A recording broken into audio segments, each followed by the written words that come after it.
आप आते हैं तो सभी यहाँ पर दुकानों को देखते हैं, जो कि फास्ट फूड की दुकान, जो कि यहाँ पर खाने पीने की दुकान होती है। लेकिन आज जो है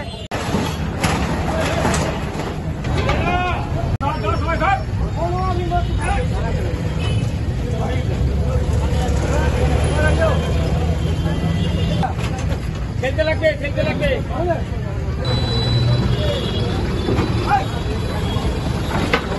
चाबी छिलो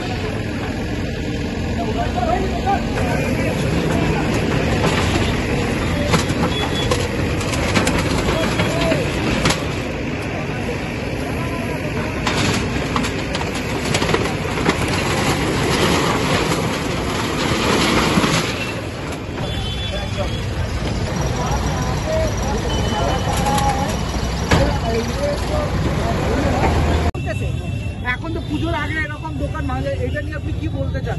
পুজোর আগে যারা গরিবদের অসুবিধা হবে, আর কিছু না।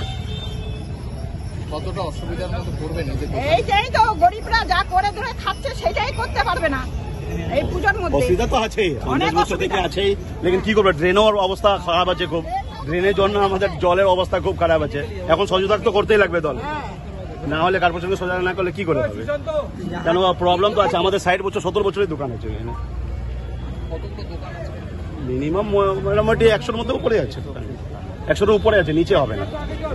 এখন কি করে, জলও পজিশন খুব খারাপ আছে, জল জমে যায় এখানে পুরো ওরা মানে আমাদের পাড়ার মধ্যে ঢুকে যায়, কারবালার মধ্যে ভর্তি হয়ে যায়।